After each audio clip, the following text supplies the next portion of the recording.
विधानसभा के सक्रिय सदस्यों के सम्मेलन में अखिलेश मिश्रा ने कहा, कार्यकर्ताओं की मेहनत से दुनिया की सबसे बड़ी लोकतांत्रिक पार्टी बनी भाजपा।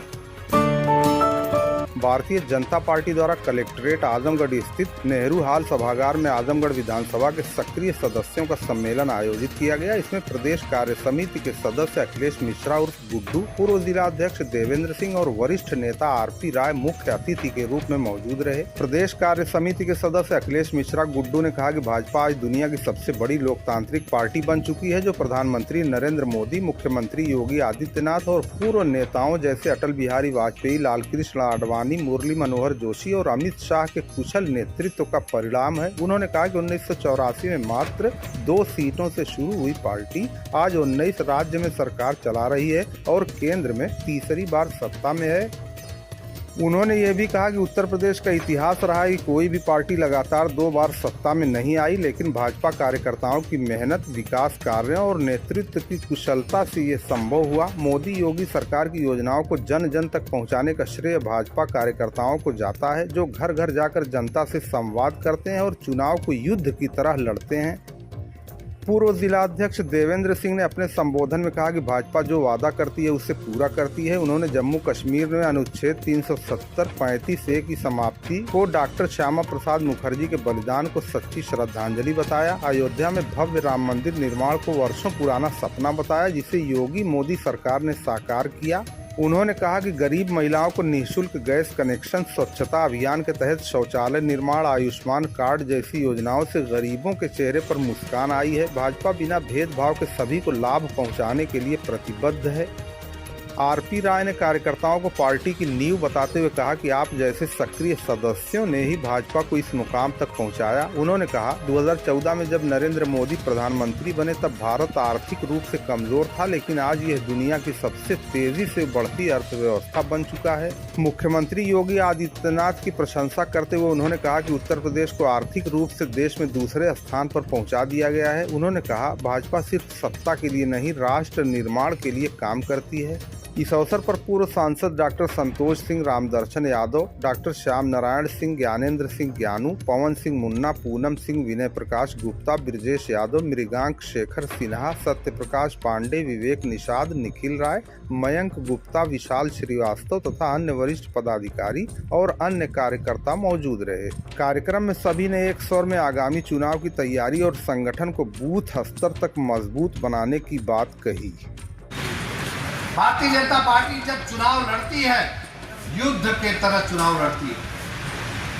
जैसे युद्ध की तैयारी होती है, उस तरह से भारतीय जनता पार्टी तैयारी करती है कि हमने कितने लोगों को लाभ दिया। हमारे कार्यकर्ता एक वार के रूप में रूम चलता है, जिसमें अभी विगत पिछले के चुनाव में उन कार्यकर्ताओं ने हर एक लाभार्थी से संपर्क करने का काम, गांव-गांव अभी हमारा अभियान चल रहा है, संपर्क अभियान। भारतीय जनता पार्टी का सक्रिय सम्मेलन चल रहा है कार्यकर्ताओं का। इसके बाद तमाम तरह के कामों के साथ भारतीय जनता पार्टी 2027 में भी उत्तर प्रदेश में कमल खिलाएगी, तीसरी बार उत्तर प्रदेश में सरकार बनाएगी। इन्हीं विश्वासों के साथ, क्योंकि हमसे बहुत ही सीनियर और पार्टी के 2 बार अध्यक्ष रहे आदरणीय देवेंद्र सिंह जी को मैं अब समय दूंगा, वो विस्तृत रूप से आपको बताएंगे।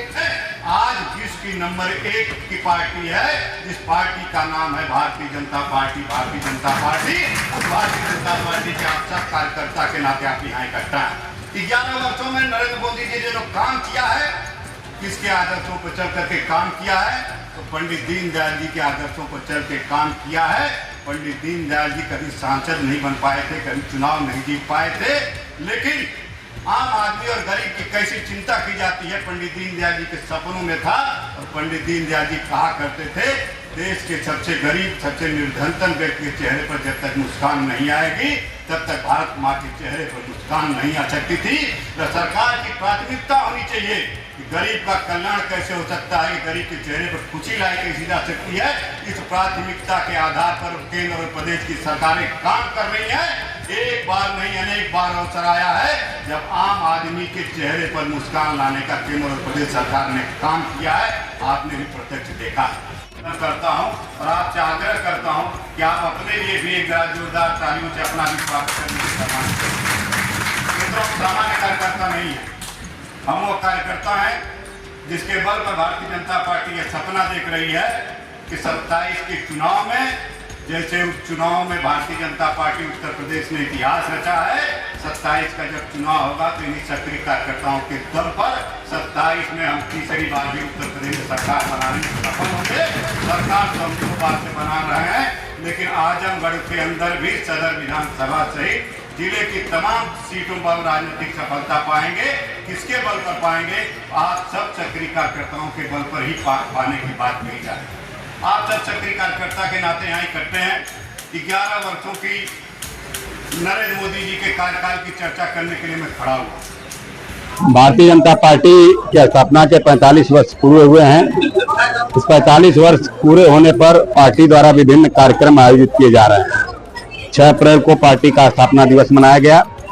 आज सदर विधानसभा के सभी सक्रिय सदस्यों का एक सम्मेलन था और सम्मेलन 3 विषयों को लेकर के था। भारत की राजनीति में भारतीय जनता पार्टी का योगदान,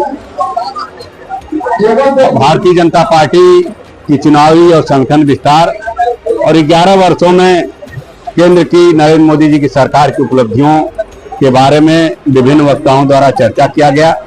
यह कार्यक्रम निश्चित रूप से भारतीय जनता पार्टी के स्थापना दिवस के रूप में मनाया गया है। पार्टी कल से ही गांव चलो अभियान के माध्यम से केंद्र की 11 वर्षों की उपलब्धि, उत्तर प्रदेश सरकार के 8 वर्षों की उपलब्धियों को लेकर के घर घर जाएगी, दरवाजे दरवाजे जाएगी, केंद्र और प्रदेश सरकार की उपलब्धियों की चर्चा करेगी और लोगों को अपने द्वारा किए गए कार्यों के बारे में अवगत करेगी। दोस्तों नए हो तो चैनल को सब्सक्राइब कर लें, खबर पसंद आई हो तो इसे लाइक और शेयर करना ना भूलें। धन्यवाद।